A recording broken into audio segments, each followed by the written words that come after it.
Hi, guys.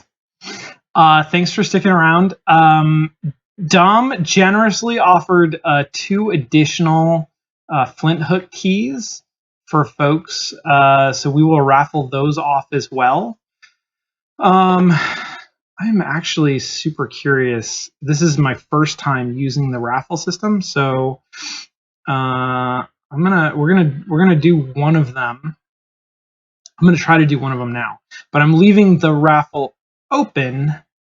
So if people come in and they haven't entered the raffle, they can still do it. Boutry Fitty, congratulations! You are the winner of the first Flinthook key.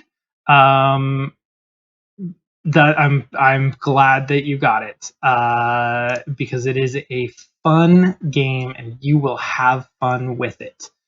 Oh,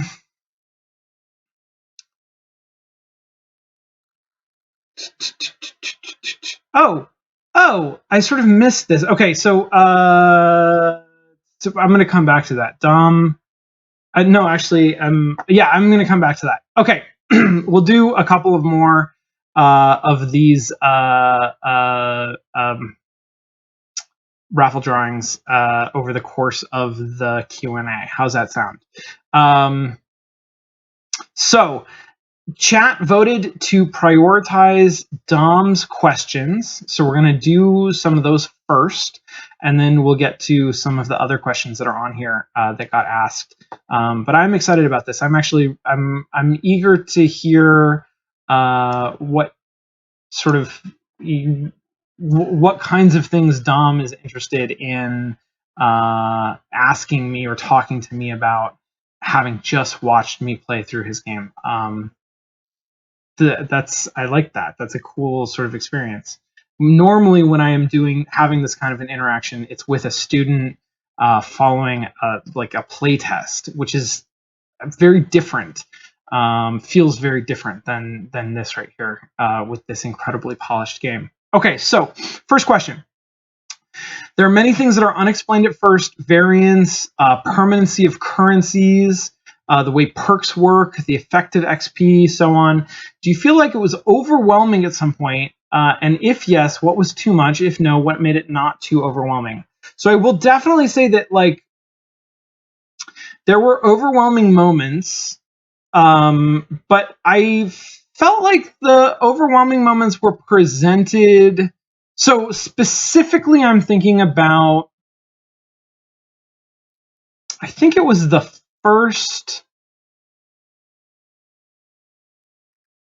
I'm trying to remember. So the first time I saw several of the like menu screen type screens, I did not know what was going on. And actually, probably the first one was choosing which ship to board the very first time, when I had sort of 3 ships to choose from, and they had names in big text, and then they had sort of attributes in smaller text and iconographically. But the first time that I explored that system, I didn't even notice the small text. So I had no idea what it was that I was choosing between. And I just sort of made an arbitrary choice.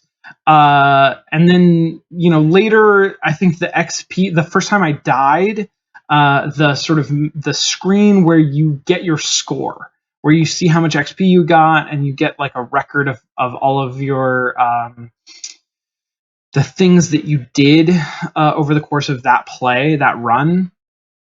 I didn't understand half of that. I was just not sure what was going on with a lot of like the information on that screen. That was sort of overload.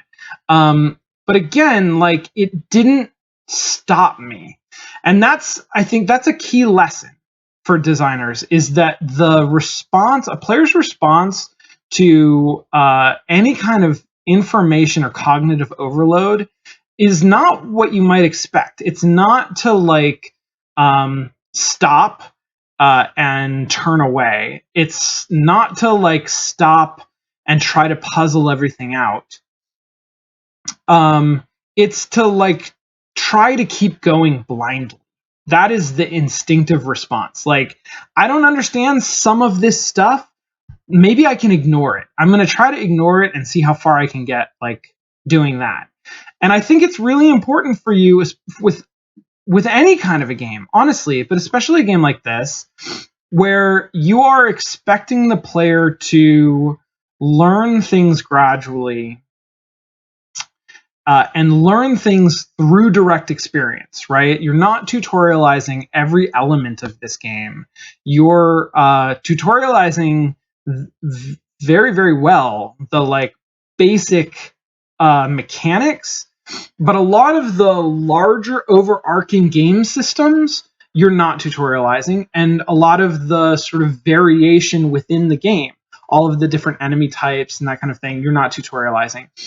And so for me as a player, yes, every time I encounter one of those new elements and I'm not sure what it is or how to interact with it, I find that that adds to my that adds a burden to me. But if I can sort of plow through, that's what I'm going to do, and that eases the burden. So if you give me a screen that has a bunch of information that's potentially useful, but not strictly necessary, and I can just bulldoze straight through it, I'm going to do that the first time, and I might do that the second time. And the third time, I might start to pick up on some of the information on that screen.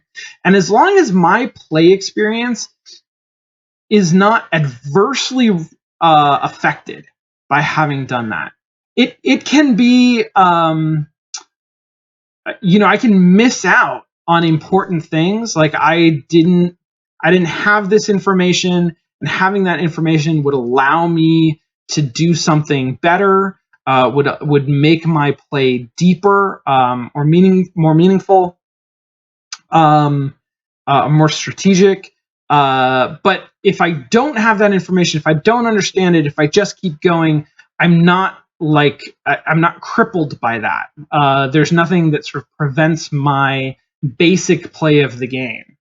Then that's good design. That's a good way of designing that kind of a system. And when I run into an enemy that I've never seen before, all of your enemies do at least a reasonably good job of projecting the type of attack, the type of interaction that I'm going to have with them, and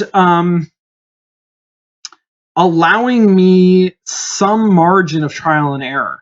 So, like, the thing that you want to avoid in a game like this is I walk into a room and there's a grinning colossus that if I don't attack it the right way, it shoots fireballs out of its eye and just instantly kills me. And then that's extremely frustrating, right? Like, I've gone into this situation. I guess I've learned something, like stay the fuck away from the grinning colossus. But I learned it like at great cost. What you want to do when you present information in your game that you expect me to learn without the benefit of tutorialization is make the cost of learning as low as you can. And so you've got lots of enemies in here that, they're going to hit me a couple of times before I figure out what their attacks look like. But each of those hits only takes away 10% of my health.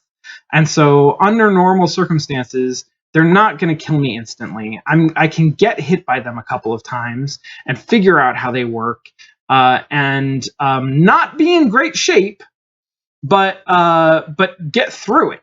And now, like, I feel like I've learned something. I've accomplished something.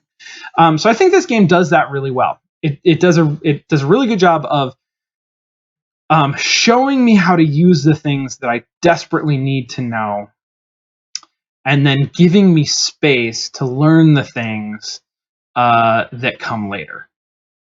And I think that goes for both sort of the variation in stuff in the world and the sort of like the more meta systems and how things work from game to game. In the game's progression, even if it's still from Dom, a bunch of questions from Dom. In the game's progression, even if it's procedural, I tried introducing elements slowly to the player by categorizing elements into difficulty numbers, slowly raising that number through a run, and only mixing them up with other elements at higher difficulty numbers. Did you feel like the elements were introduced at a good rate, slow enough, and clearly enough? Yeah, I mean, that was sort of how I guessed that it was working, that the system was somehow creating metrics of the sort of difficulty of different elements and presenting to them in some kind of a like some kind of a difficulty arc, right? Based on those numbers. Totally makes sense to me. I think it totally works. So this is really a question about the tuning of that. Did it feel like that arc was a good arc? Was it slow enough that new elements and higher difficulty elements weren't introduced all at once or too quickly, or in a way that was overwhelming? I felt really good about it. I felt really like there's a good mix of straight pure procedurality and then also locking things off behind these sort of like XP barriers that are also sort of honestly less procedural and maybe more random. But for example, like there are multiple sub-weapons. There are multiple weapons that I can use with the Y key. And I really, at the beginning, I only get one, which is the bomb. I guess I get two because that like invincibility helmet. I just sort of found one of those ones. But then there's another sort of type of weapon, the like freeze bomb or freeze ray or whatever it is, that is never going to show up in the world until I unlock it through the metagame. I think that was a black market item. So until I sort of buy that black market item, I'm never going to see that variation on the sub-weapon. Which means that like I'm going to be very aware of that process. I'm going to be doing it actively. I'm going to do it actively, and I'm going to then be sort of on the lookout for it. And the enemies are different, and there are also like different environmental challenges that get introduced, and those get introduced sort of just procedurally according to this arc of difficulty. I felt good about it. I mean, when you're dealing with procedural generation, you're always going to run into the difficulty is that statistically, most of the time, you're going to see the things that most people see.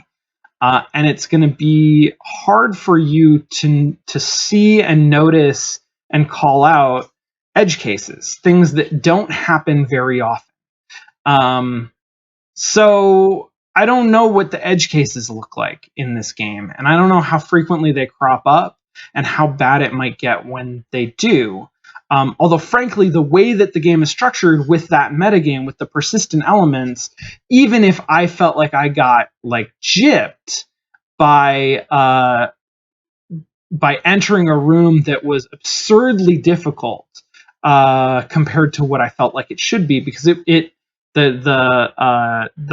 procedural generation system miscalculated the difficulty of that room. Even if that happens, I don't feel that bad about it because I earned something from that run. And I was not doing runs that were more than like 15 minutes long. Now, presumably, eventually somebody does. The thing that I didn't get close to doing that I'm super curious about is if I get that first bounty, then like presumably immediately I'm going to start going off of after the second bounty. But when I die, then do I go back? Do I start over and I am now attacking that first bounty again?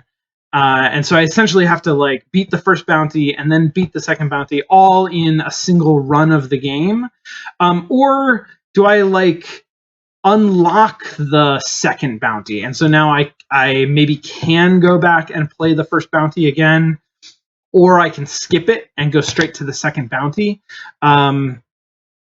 Personally, my preference is the second one, and I'm guessing that that's the way that this game works because that seems to be the aesthetic of the game. There's Okay, I'm gonna go back and look at some of this later, but it's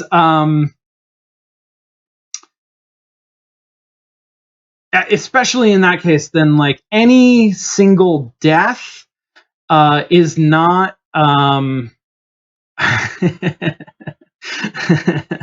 you can go play the old ones for fun or for gold. That's exactly what I expect, and probably also to farm XP, right? Like I can grind the older levels to get additional black market items or perks or whatever that then I can carry forward into the harder, later levels. That totally makes sense. That like really works for me. That means that any individual death has like a much lower cost, and therefore encountering edge cases in the procedural generation that feel unfair. That unfairness it's not a like huge unfairness. It's a sort of like momentary unfairness that can almost be like balanced out by the humorousness of, holy shit, did you just see that room? Did you see how many enemies just swarmed me? Like, what even was that thing? Holy crap. Well, I guess I'm dead, but that's okay. Like, I leveled up. I feel like that's a really good system, and this game has like balanced that really well. So anyway, bottom line, yeah, I think that that rate of difficulty increase, as I have seen it so far in at least the early part of the game, is really, really nice. It's got a nice pace to it. How do you feel about the story of Flinthook from what you've seen? Is the vagueness of it a good design? I can't really answer this question until I've played more of the game, because I don't have a great sense of what the intention is right now. Right now, the story is extremely vague. There's a hint at the beginning. There's this like great big portrait that you are in that's partially covered up that suggests some really weird things that I don't really understand. I don't understand how they relate to the rest of the game. And that's fine. That's totally fine. But I don't know whether that's intended to pay off or not. Like, that sets a scene that could either just be this is a rich and detailed world in which you are a sort of a lawful space pirate. And I like that you feel kind of like a pirate and you're hanging out with pirate types, but you are going after bounties, which suggests a level of lawfulness that, literally shooting an anchor into ships and then, boarding them doesn't. But it creates a moral ambiguity around actually like, what are the ships that you're boarding? Who are these guys that are attacking you? They don't seem like nice guys who are defending themselves. They seem like monsters.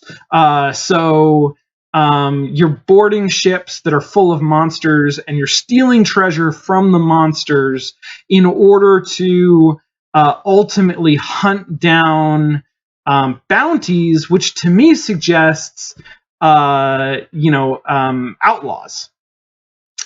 I suppose bounty is also used by unlawful organizations just to designate people that they want hunted down. But for me, bounty suggests very specifically that you are sort of a mercenary lawman, and you are not bound by all of the rules of law, but you are sort of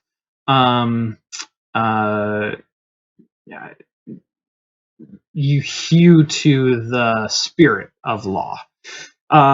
Which, so all of that is story that I sort of get from just the atmosphere of the game, just the sort of like things that I can inference, the theme of it, the way that it looks, the way that it is presented.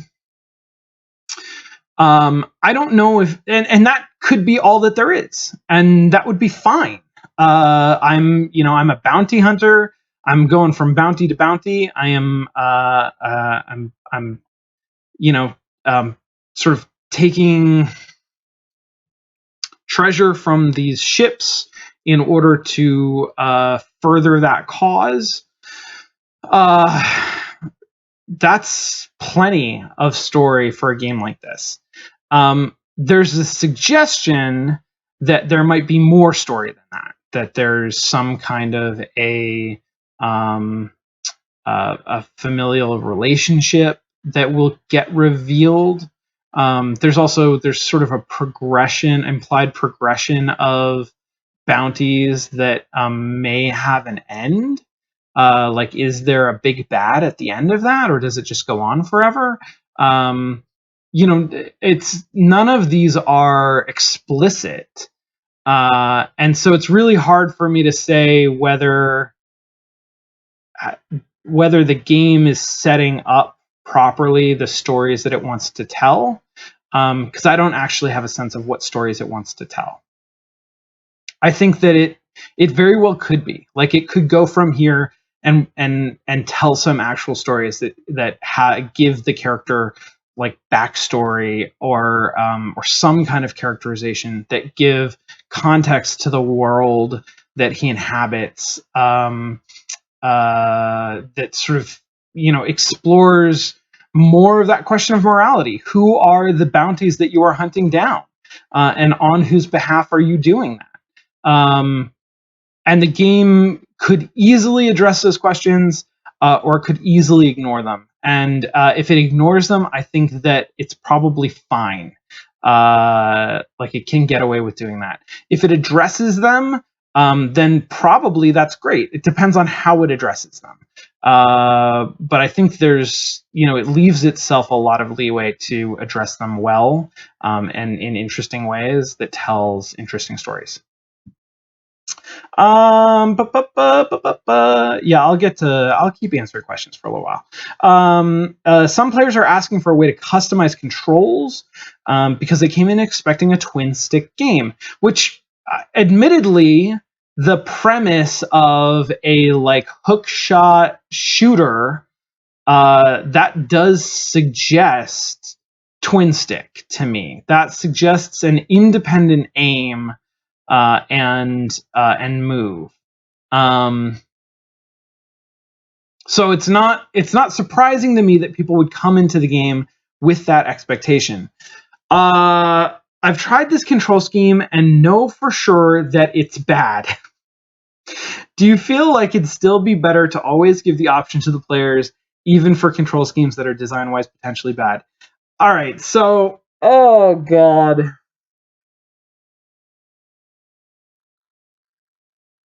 I mean, I have a very strong instinctual answer to this, which is, like, you have tried that. It's bad. You know it's bad. Keep your game good. Don't put bad shit in your game. That's a very design-focused answer. It is not necessarily the correct commercially focused answer. You don't want to piss off your customers just because they don't know what they're talking about, which happens like a stunningly large amount of the time. I mean, I think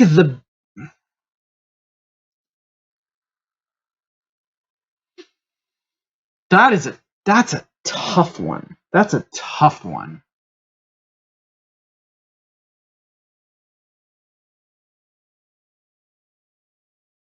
I'm tempted to say that this is somehow a framing problem. The problem is that players come in with an expectation that this is a twin stick shooter of some sort. And it's not. And if you could somehow relieve them of that expectation before they got too far into the game, then this becomes a non-issue because the control scheme that you have works and works well for the game. It works well with the design of the game that you've created. The problem isn't that they really want a twin stick shooter. The problem is that they think a twin stick shooter would be better. They come in thinking like, oh, it's going to be a twin stick shooter. What is this? What have I found here? I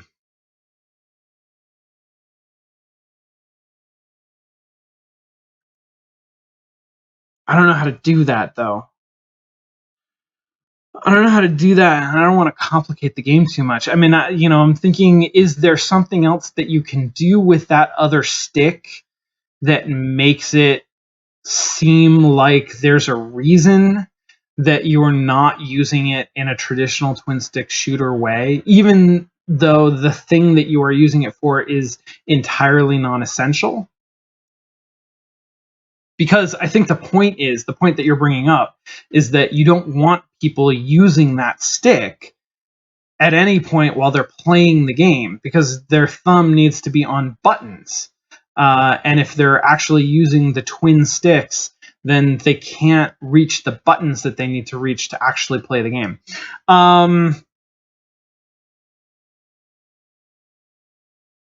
That's a tough design question. I say stick to your guns. I say that it's one thing to allow players to remap their controller, and there are arguments to be made that from an accessibility standpoint, it's generally a good idea to allow people to remap their controller. It's something entirely different to fundamentally change the control scheme of the game. Right now, it is not a twin stick shooter. Right now, what you're suggesting, what players are suggesting to you, is that you take functionality that is right now in a single analog stick and separate it between two analog sticks, and that is something that I think that's a bridge too far. That actually breaks the design of the game as you have intended it. If that makes sense. So that's my take on that. Okay. Shell. This is I love this. Great question. The shell crushing and pack opening minigame that where you just jam on X to like open up a booster pack is completely useless. So why is it so good? There's two things happening here. One is just about juice. One is just about feedback and responsiveness. Like we love interacting with things. I mean, we love, like, just look at a child, look at a baby, an infant, playing with physical objects, like meaningless, just shapes, just blocks. There is something intrinsically satisfying about interacting with something and having it be completely responsive. And that's something that video games frequently chase, that level of responsiveness. I feel like when I interact with this thing, it is interacting back. It is responding back to me with a level of fidelity, with a level of activity that matches my intention, the way that I am thinking about it. And that kind of like press a button, and every time I press a button, I get a sound effect, and the thing shakes and it kind of crunches, and I see this bar fill up, and I'm encouraged to press it as fast as I can, but I don't actually have to press it that fast.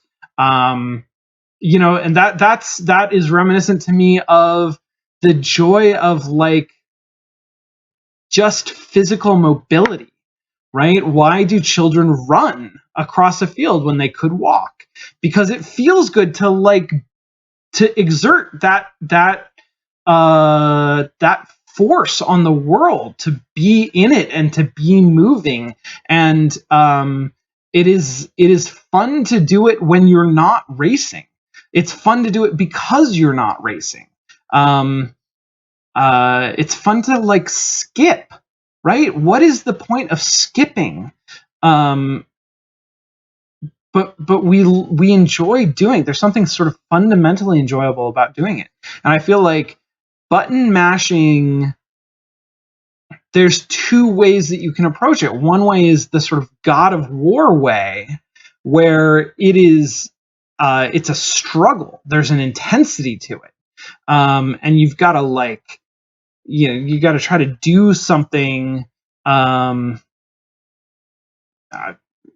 I don't know, that it feels really hard. It feels like you're breaking a barrier. It feels like a race.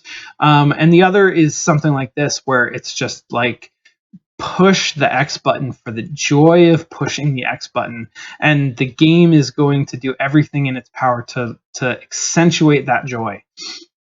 I feel like that's what that is. It is also, let's be clear, it's a gambling mechanic. It's a slot machine. It's a random schedule reward. It's not actually a random schedule reward. But it is a randomized reward, which we are psychologically primed to sort of derive satisfaction from. This idea of like, here is a thing.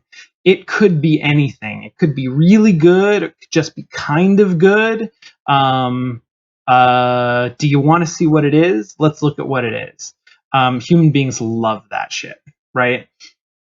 And so there is something just like inherently satisfying about giving me, I mean, this is what collectible card games are built on, is the idea that I will pay money. I will pay too much money to buy a little foil pack that contains 3 cards, because they might be great cards. They might be the cards that I want. Probably not, but like maybe.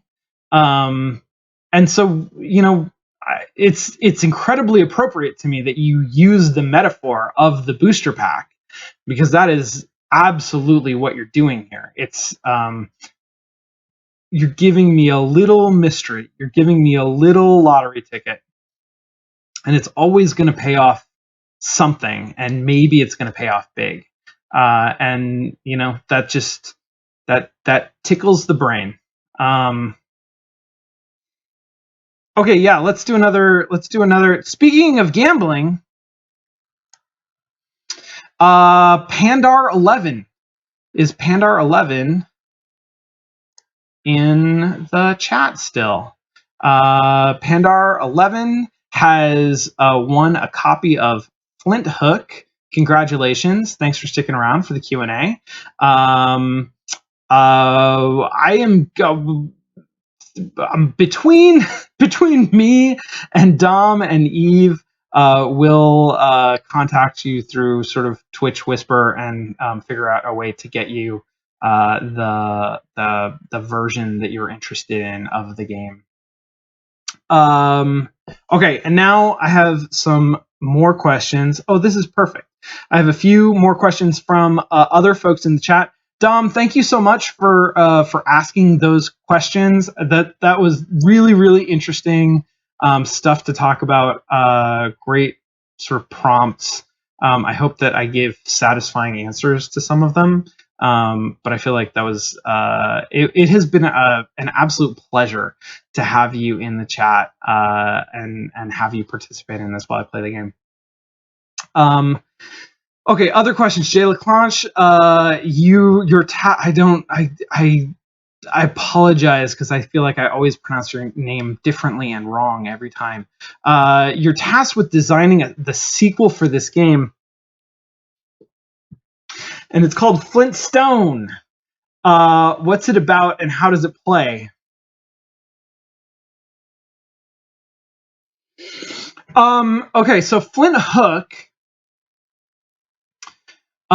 obviously has a focus on the hook. And the hook is about a sort of vertical mobility. It is about climbing. It's not just vertical mobility, though. The hook is really about a sense of general mobility. But contextual mobility, right? So a lot of it is about climbing. It gives you the ability to climb, but it's actually not really so much about climbing because you can literally climb. You can do these wall jumps that allow you to climb up vertical walls very, very easily. The hook is really more about flying. It's really more about being able to sort of hang in the air and being able to dart in directions that you might otherwise not be able to go, right? So there's a huge horizontal component to the hook it allows me to like zoom over this way much faster than I could otherwise go. The game, irrespective of that, is this sort of like rogue-lite shooter about collecting treasure and hunting bad guys. It's hard to talk about a sequel from a narrative standpoint without really getting a good sense of what the narrative of Flinthook is, or if it has one. So we're gonna have to revisit a lot of this if I discover that there is like a story component to Flinthook that we have to like tie into. But I'm thinking that it's probably just more bounty hunting, maybe with different stakes, right? And in something of a different context, but basically more of the same. Going through dungeons, shooting guys, gathering loot, trying to catch these bounties. But instead of being about this sort of like aerial mobility, I feel like Flintstone is something much more grounded. And so the first thing that came to mind was sort of like, instead of an upward mobility, it's about a downward mobility, where you can sort of like launch yourself downward with greater force than you normally can. But I feel like that doesn't really capture what the quick hook's mobility is all about. So maybe it's actually about the opposite of mobility. It's about stability. It's about sort of like planting your feet somehow, creating like a protective space, or a space, or a like a space that somehow draws things into it. I don't know, that's half baked, but I'm sort of picturing a character that is like that. It's more about sort of finding a space where you can exist and then charging something up while enemies sort of try to flock towards you. And so, being able to either deflect them, rather than going out after them and shooting them down, you're sort of deflecting these swarms of enemies and trying to sort of like buy time before you can like unleash your super weapon or something like that. So it's similarly thinking about the space of a room like as a puzzle, thinking about how you can use the obstacles to your advantage. But now it's less about sort of how you can move around and relate to enemies that are either standing still or sort of following patterns, and more about how you can stand your ground while enemies are sort of charging towards you. That's how I would do it. That's the Flintstone sequel that I would do. Also, Flintstone, because Captain Flinthook is the character in Flinthook, so Flintstone is probably like a half brother or something like that, right? So it's not actually like Flinthook's continued journey. It's the sort of parallel journey. So maybe actually Flintstone is the bad guy, is like part of this criminal organization, and there's at least a like ephemeral awareness that bounty hunters are trying to like hunt down the leaders of, or the key members of your organization. Meanwhile, you are like trying to maintain the integrity of your like mob family, um, uh, in the face of the chaos that is being wreaked upon it by Flinthook. And then we can get into a little bit of like moral relativity, right? Like, so my suggestion is that Flinthook is like a roguish sort of lawman, who's chaotic lawful, right? Like not following all of the rules, but doing the right thing. And I think then Flintstone would be sort of the opposite. It would be somebody who is much more straight laced, and maybe not a ghost, but is more about sort of the integrity of this family. And is the family really bad? Like, is it is the mob evil, or is it just sort of trying to protect itself in an unfair world? Like, you can get a little bit of a different view of that. I don't know. That's where I go. That was fun. Thank you. At GDC this year, Soren Johnson of Mohawk Games, the creator of Offworld Trading Company, answered a question saying that as indie devs, you have to do something radically different to be successful within the genre. Is that something that you agree with? Why or why not? Yeah, I mean, generally, yes. So I talked about this a little bit last week, but like the indie game scene is such that you are always at a disadvantage to AAA studios that have a budget not only to make their game but also to market their game, and that's where the big difference comes in, because you can make up for a lot of the potential quality difference between an indie game and a like major funded game by the talent and time and passion and scope. So you'll notice that indie games, on the whole, I mean, and in pretty much every individual case, are smaller on all axes, by all measures, than AAA games. They're shorter. They have fewer mechanics. They have fewer systems. They have a smaller sort of content universe, and that is because a smaller team can create a high quality product, but they can only create sort of a smaller high quality product than a large team with a ton of money can produce. So quality is achievable. What is more difficult to achieve is discovery. If you are an indie developer who doesn't have a lot of capital, you can sort of pour, uh, non-liquid assets into the development of a game. You can, spend your time, your precious time working on this thing.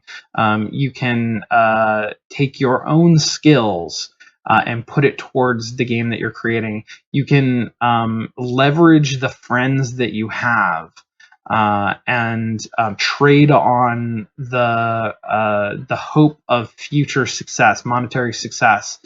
Um, but you can't really do any. You can do that to develop the game. You can't do much with that to market the game, to put out advertisements, to I mean, there are several different ways that marketing happens between sort of PR, like public relations, advertisement campaigns. This is a whole thing. But all of it costs money, and it is much harder to translate, non-capital forms of value into those kinds of the marketing value for a game. So, how do you overcome that? Well, you can't pour money on at the problem.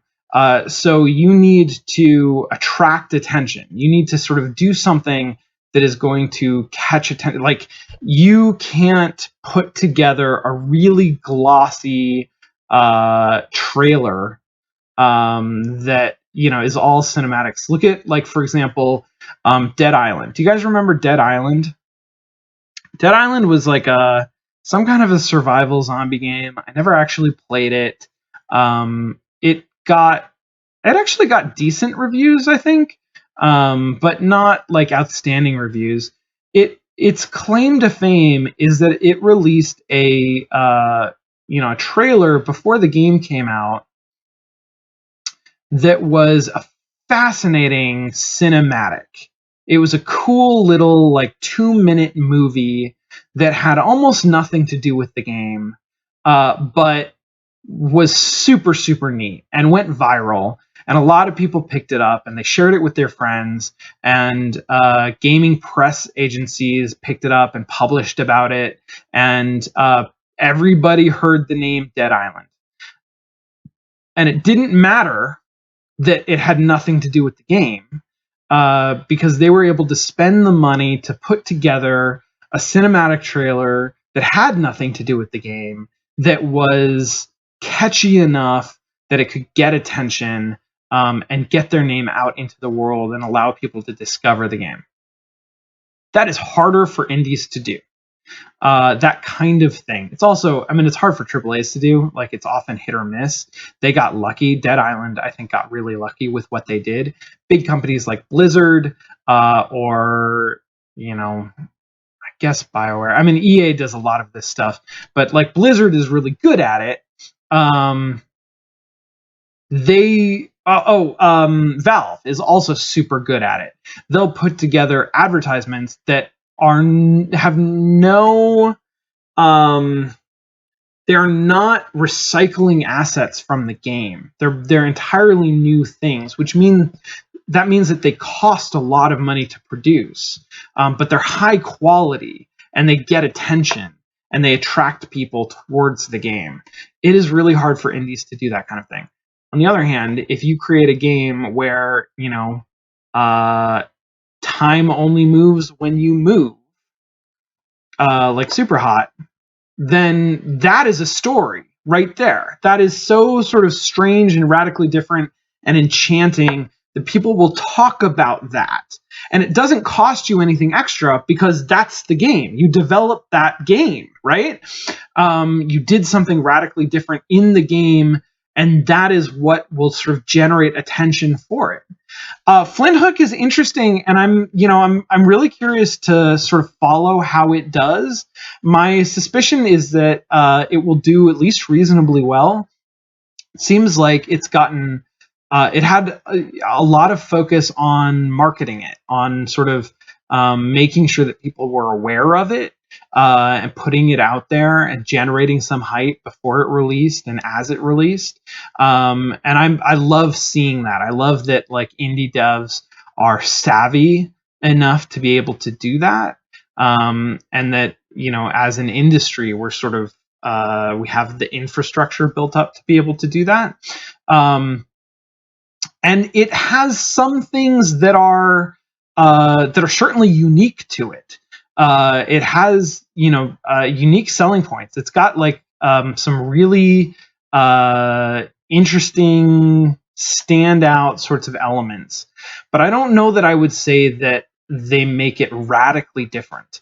The thing that is so attractive to me about Flinthook is the extremely high quality of its design and execution. And that's, as rare as that is and as valuable as that is, it is hard to make a story out of that. It's hard to say, like, this game, you should play this game because it's really good. Like, I will say that. I will tell you that. And if you trust me, if you trust my word, then you may go out and do just that.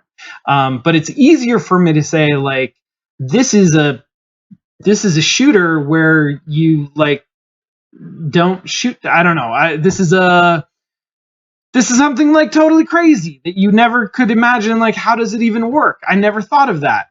If I tell you that, then the game doesn't even need to be that good if it's intriguing, and then you will go out and you will seek to learn more about it.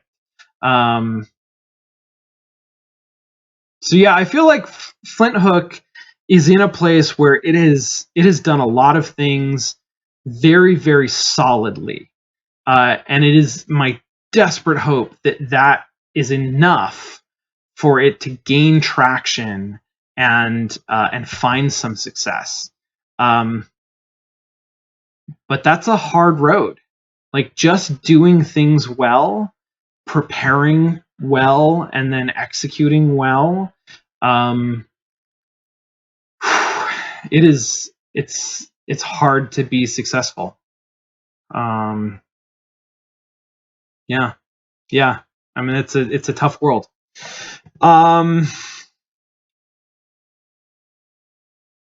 Okay. Wow, I spoke for a long time on a couple of these. I'm going to speed through some of the rest of these questions. One of the most important factors in rogue-lites is retaining player interest. A lot of games in the genre that I've played are fun for a while, but eventually get either too boring or too difficult, both which make me stop playing. How do you think this game does with balancing those things, and how do you think, based on the mechanics you've seen, it would hold your interest long term? I think this game does really well. I think this game has a really nice difficulty curve. I think the way that the sort of grindiness of the XP meta system and the difficulty curve of the levels interacts gives you a lot of really like primo flow state space. I think it does very, very well.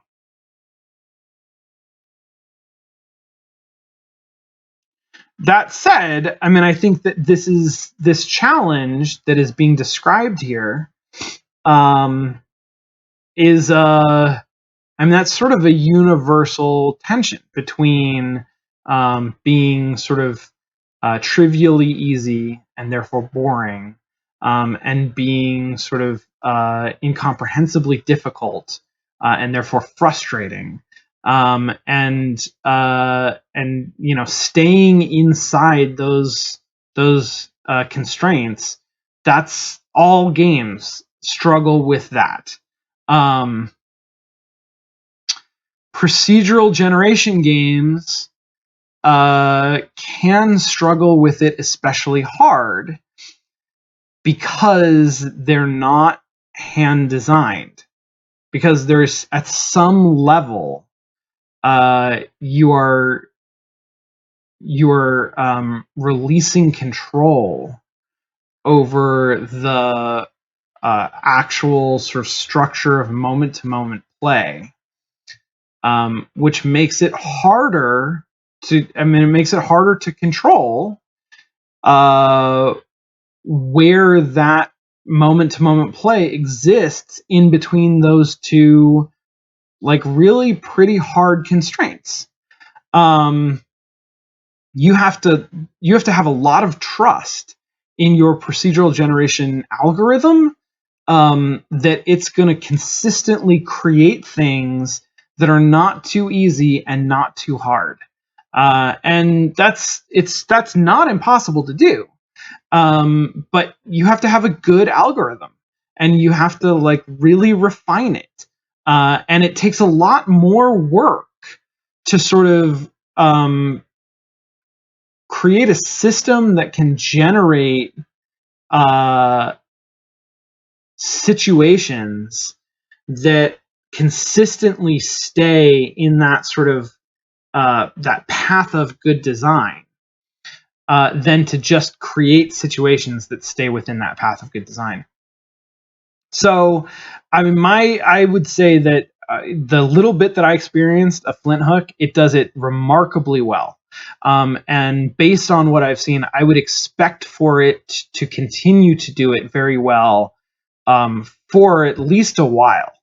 And then I could certainly see, I doubt that this is a game that is going to get trivially easy at any point, because even the, like, power-ups that it gives me and that it suggests that it might give me, they're all about sort of extending the limitations of these mechanics, that are inherently tricky.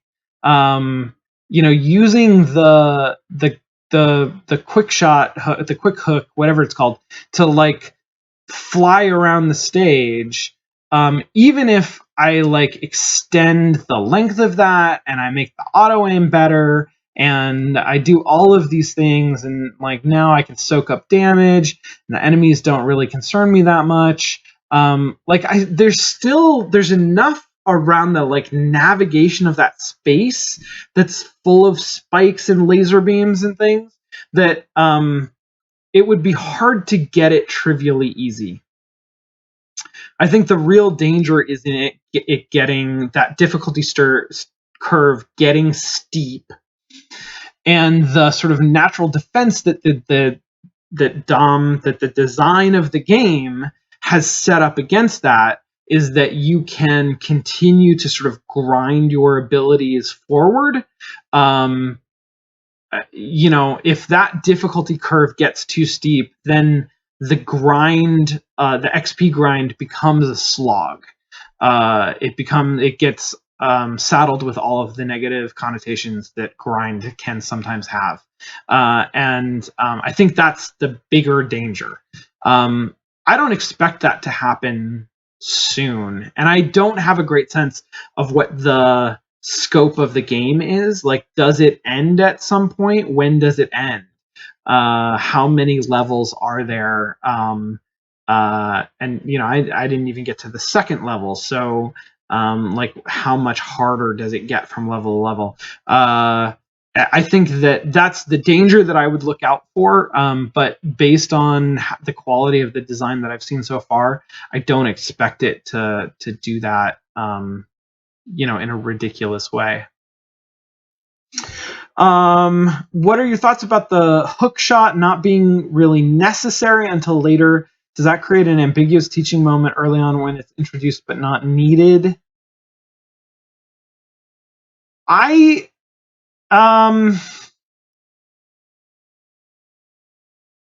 actually ended up using the hook shot, like, a lot more than I used, for example, the slow-mo belt thing, the time belt. I think that the tutorial was really well designed, and in the spaces where I was introduced to the quick shot, I used it, and I needed to use it an appropriate amount.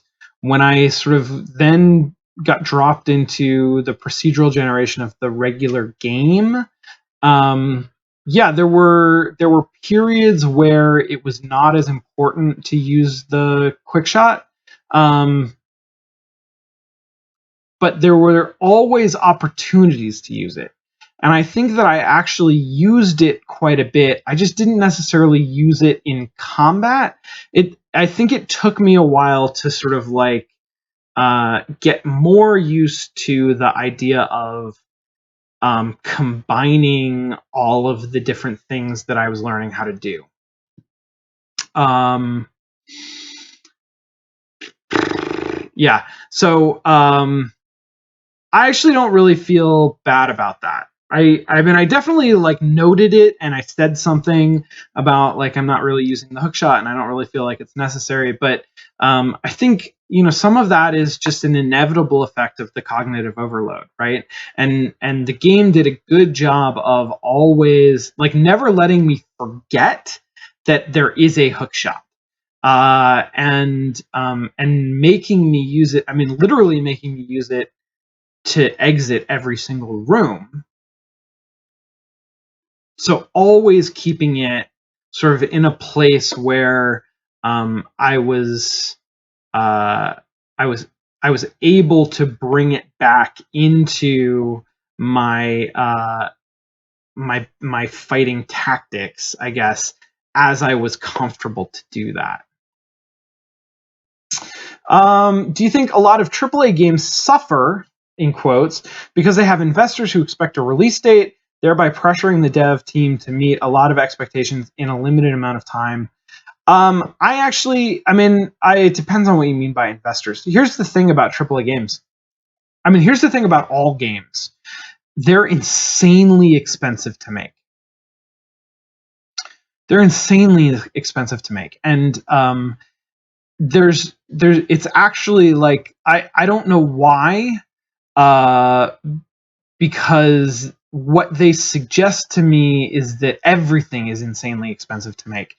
Games are expensive to make, but there's not a ton of that. Like that overall cost is not like drastically impacted by like the cost of technology or um, other sort of like infrastructure elements. It's dominated by the cost of personnel. It's dominated by the cost of skilled people working on the game. So it is insanely expensive for indie devs to make indie games, but it is like monumentally more expensive for large teams to make big games. I think that the reason that, well, there's two reasons really that big companies are so tied to specific end dates, project end dates. One of them is that if the project goes beyond its end date, somehow you have to pay for that. Like you have to pay all of those people who are working on the game, and the game doesn't generate any profit until it's released. So, that's the thing about games, is that not necessarily that they're more insanely expensive to produce than other things are. It's that all of that production it requires capital. It requires that like there's no cash flow during the development of a game. And like there are models that try to mitigate this, but in general, like you have to pay for the development of that game in the with the expectation that eventually you'll get paid back, but you have to have that money. Like that money has to exist. You have to pay your programmers, your designers, your artists every week, every month, and if you stop paying them, then the game stops happening. So it's less that like investors demand that like they see specific returns at a specific time or within a specific time frame. It's more that like literally where does that money come from? How do you keep making the game for additional months or years? Like you have to have that money on hand, and the game doesn't fund itself. So that's a big part of it. And for indies, there tends to be less capital at stake. It tends to the game is funded more through the promise of ownership and just personal passion, after hours work, things that don't have the same kind of capital investment. Where if the game overruns its original budget, you have to deal with questions of like literally where does the money come from? Well, the money comes from like I'm going to continue working on this for the 20 spare hours a week that I can find until it's done. It comes from the opportunity cost of those 20 hours a week. But I don't actually have to like have cash. Whereas a AAA company does. They have to have the cash to pay people to keep working on the game. The other thing is that part of it is that marketing machine, right? We talked about how big companies have the budget that they can afford to pay for marketing a game, but you're investing then a lot of money in getting a large conceptual machinery running, and it is hard to make sort of on the fly adjustments to that. I mean, the marketing for a game gets started a long time ahead of launch. And it builds towards that launch.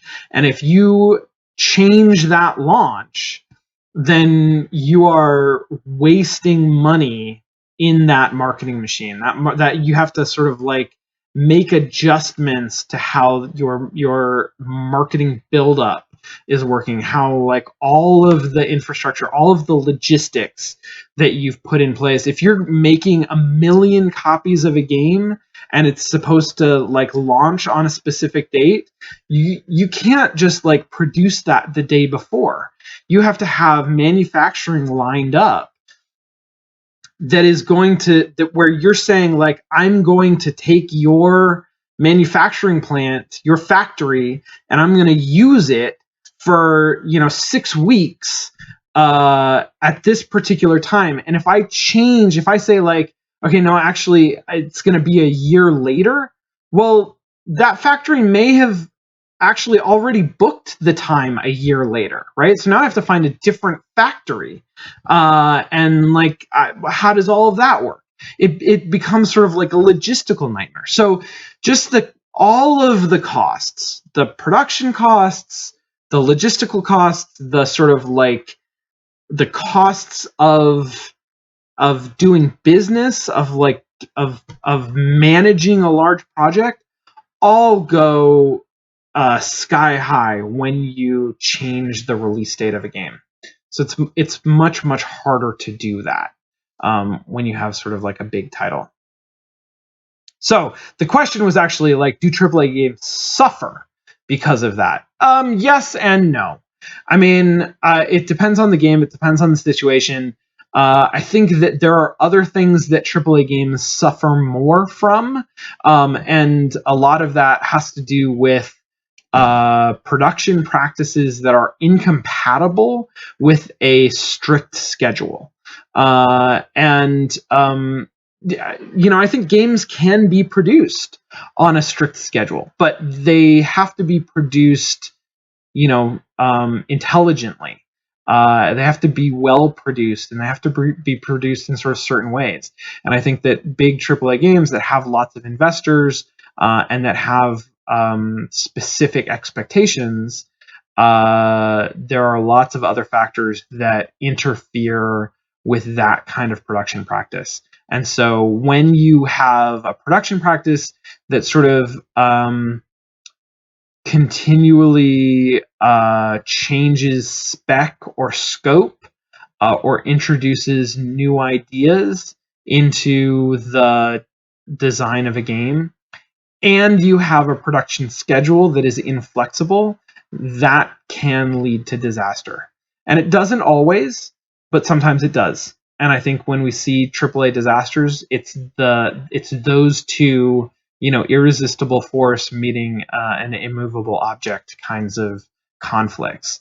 And all the stakes for all of that is reduced in indie games because the stakes of indie games are much, much smaller.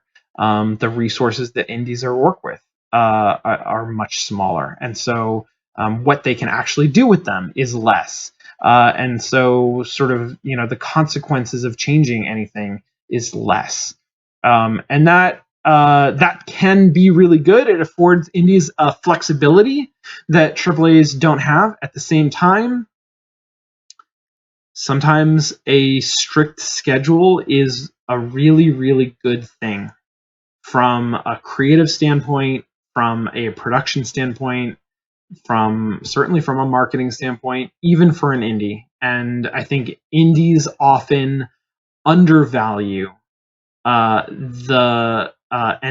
relatively inflexible timeline. And say, well, I thought that I could finish this in a year. It's actually going to take me 2 years. It's actually going to take me 3 years. And because sort of it's possible to have that flexibility, they take it and sometimes are, if not blind, then sort of less cognizant of, I guess, the ancillary downsides that can have on the value of the game. Okay, sweet. We're gonna do one last raffle. Let's raffle one more. Noise crime. Noise crime. Congratulations. You also won a copy of the game. Contact me, send me maybe, am I getting whispers on here? Send me your Steam. Oh no, I guess you're gonna get a key from Dom. So talk to Eve about what platform you're interested in. Thanks, guys. That was a blast. That was a lot of fun to do. Thank you so much, Dom, for being here. I am going to skip show and tell tonight because I want to go home, but we'll do it again next week. We'll do more indie RPGs in the future. Don't forget, tomorrow night, after class, Gold Rushers and Mass Effect 3, and shooting aliens with sniper rifles, and Turians. Just Turians all over the place. Yeah,